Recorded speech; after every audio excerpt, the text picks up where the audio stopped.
Have you ever dreamed of riding a train through the clouds? If so, then you need to check out the Tren a las Nubes, or Train to the Clouds.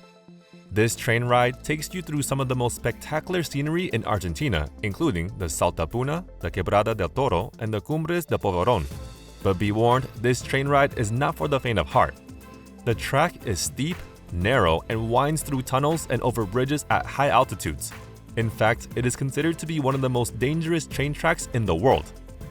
Hello, and welcome back to Iono 6, where we discuss everything about innovation, construction, and future civilization. In today's video, we're bringing another episode of World's Most Dangerous Railway Tracks featuring Tren a las Nubes.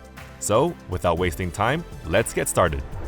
The world-famous Tren a las Nubes cloud train in Argentina climbs soaring viaducts and vast valleys at terrifying heights of over 4,000 meters. A technical masterpiece, the once highest railroad in the world runs past cactus woods into the world's driest desert. A few centuries ago, in the Andes, the Incas traveled from the north over the mountains to the Valley de Lerma in quest of good territory. Later, the Spanish conquistadors advanced deep into the Sultanos. Today, a commuter train runs here since those who can afford it live outside the provincial capital, which has a population of 500,000 people. The cloud train brings not just people, but also valuable AWS and agricultural supplies to Chile. The legendary train line's story begins in 1921. The steel strip on the route through Argentina measures 450 kilometers, and the cloud train, the Tren a las Nubes, was running on this tiny stretch for years.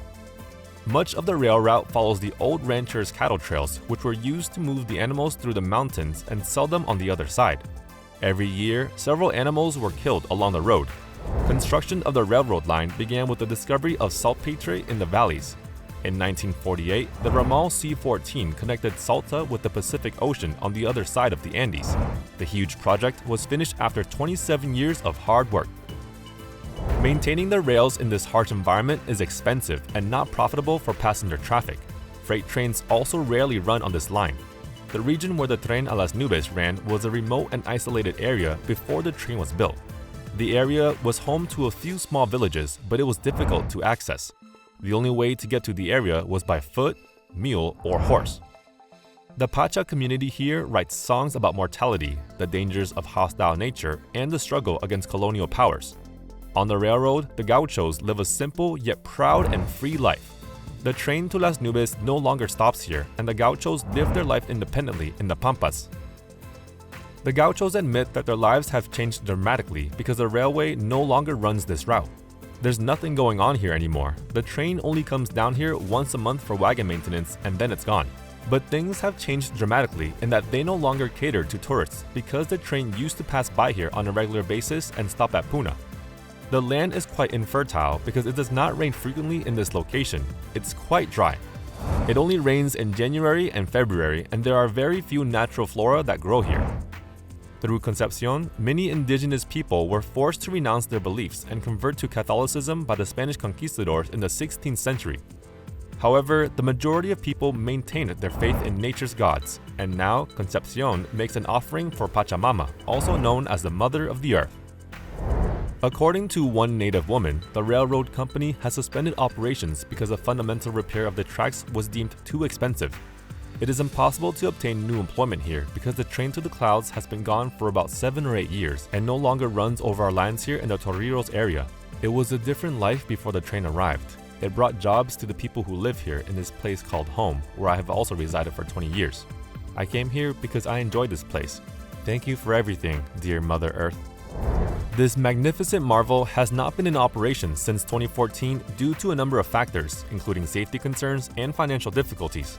In July 2014, a train derailed near Abra Muñano at an altitude of 4,000 meters, 80 kilometers, before reaching San Antonio de los Cobres. About 400 passengers had to be evacuated from the train. After the incident, the government of Salta rescinded the contract with the private operator Ecotrain, alleging safety failures. Following these events, the service was renationalized and the province took over the operation and maintenance of the service through a recently created state-owned company, Sociedad del Estado Tren a las Nubes SFTSE. In addition to safety concerns, the Tren a las Nubes has also been plagued by financial difficulties. The train is a very expensive operation, and the province of Salta has been unable to find a way to make it financially viable. As a result, the train has been in a state of limbo for the past 8 years. There's hope that the Tren a las Nubes will eventually resume operations. However, there's no guarantee that this will happen. The province of Salta is still looking for a way to make the train financially viable, and there's no timeline for when the train might start running again. In the meantime, the Tren a las Nubes remains a popular tourist destination. Visitors to Salta can still see the Polvoria viaduct, but they can no longer ride the train to the top. The dangerous train track has its fair share of accidents. As we talked about the 2014 derailment, the train was carrying about 400 passengers when it derailed. The cause of the derailment was not determined, but it's believed that it may have been due to a combination of factors, including excessive speed, poor track conditions, and human error. The derailment injured 40 people, including 12 who got serious.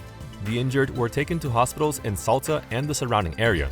The train was carrying passengers from Salta to San Antonio de los Cobres, a town located at the foot of the Andes Mountains.